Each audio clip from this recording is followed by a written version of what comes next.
Hi students, hope you are fine. Today we have an important topic to discuss product cost versus period cost. So we have to develop our understanding about product cost and period cost. In simple word, if I explain you, product cost is the cost which actually we incur to manufacture the product. So this statement looks very simple. Product cost is the cost which actually we incur to manufacture the product. So you know that mainly direct material, direct labor, and manufacturing overhead we incur to manufacture the product. But we have to understand what's written in our textbook. It says that product cost also called inventoriable cost. Mean to say product cost is the cost which ultimately become the part of our inventory and we capitalize it as a part of finished goods inventory. And when it becomes our cost of sales, when actually we sell the product. So we have to understand this statement, why we call it inventoriable cost and how we capitalize it in finished goods inventory and when it is going to be cost of goods sold. Because first statement looks very simple. Product cost is the cost which actually we incur to manufacture the product, direct material, direct labor, and manufacturing overhead. But this inventoriable cost you need to understand. For this purpose, students, we need to discuss one example. Let me discuss this example with you. So through this example, you are going to understand the concept of product cost, why we call it as inventoriable cost. See, when we bought the material, at that time, the first entry we pass, say, material inventory debit and accounts payable credit. Same material when we issued for production, which entry we record, we says work in process debit and material credit when this material issued for production. Same material we use for our production. Next level on this product, we will incur the labor cost. We will say work in process debit and accrued payroll. Say we are just booking the liability for payroll. That's why I'm writing accrued payroll. So accrued payroll credit. Second, cost we incurred, and the third one we says overheads entry work in process debit. Say we are using applied overhead, so we will say factory overhead applied credit.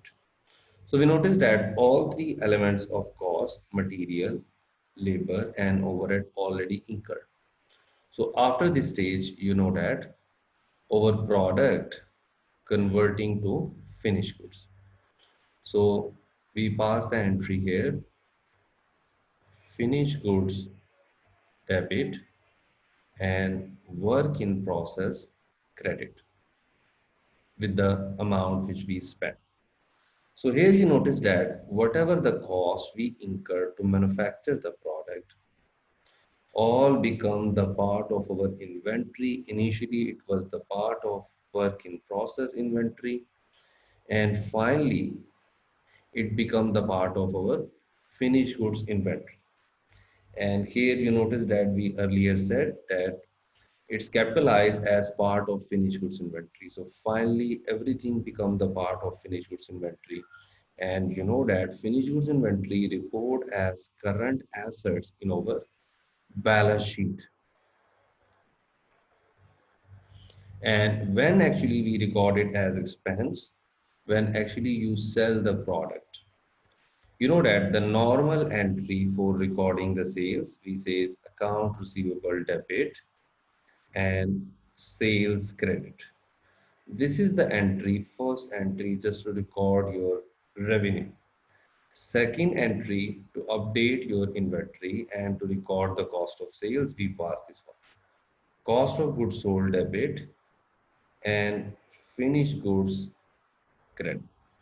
So this is the whole treatment of product cost, how we define cost which actually we incur to manufacture the product, and finally how it becomes a part of our finished goods inventory, and finally how it convert into cost of goods sold.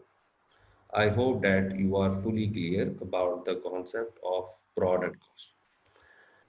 Next concept we have to discuss, it is period cost. So as it's clear from the word period cost, mean to say it is related to the period. It has no link with the production. It's increasing with the passage of time. Even if we stop the production, it is going to incur. So earlier you noticed that product cost, we were making the part of our finished goods inventory, and when it expands out, when actually we sell it, then it becomes expensive. But product cost, we expense out in the same period. We record it as expense as it incurred, and we don't capitalize it in finished goods inventory, and it's not the part of our cost of goods sold. So actually, administrative expenses, admin expenses, and selling expenses we consider as our period cost. It has no link with our production. We will record it as our expense in the same period in which it incurred. Even if we stop the production, this cost will continuously incur. So that's why we call it as period cost, and we are going to record it as expense in the same period in which it incurred. See students, where we have to use this concept in upcoming videos, you will have more interpretation about this one. We actually have to use this concept in absorption and variable costing, which you can see in upcoming topics. But here I can just give you little idea how we are going to use it in absorption and variable costing methods. So in order to understand the topic of absorption and variable costing, you must be fully clear about the concept of product and period cost. So here in unit number 7, later we will have one topic, absorption and variable costing. So both of the methods treat the fixed production cost in different ways. So I'm just giving you the brief idea. As per absorption costing, product cost, we will consider direct material, direct labor, manufacturing overhead, variable, and fixed. All the elements will be considered as product cost. While as per variable costing, direct material, direct labor, manufacturing overhead, variable only. Only these elements will be considered as product cost, while fixed manufacturing cost we consider as manufacturing overhead, fixed we consider as period cost. So this concept we are going to use in our upcoming videos, absorption costing and variable costing, but you will keep in mind how we define the product cost and period cost. All right, that's all for this video. Thank you very much.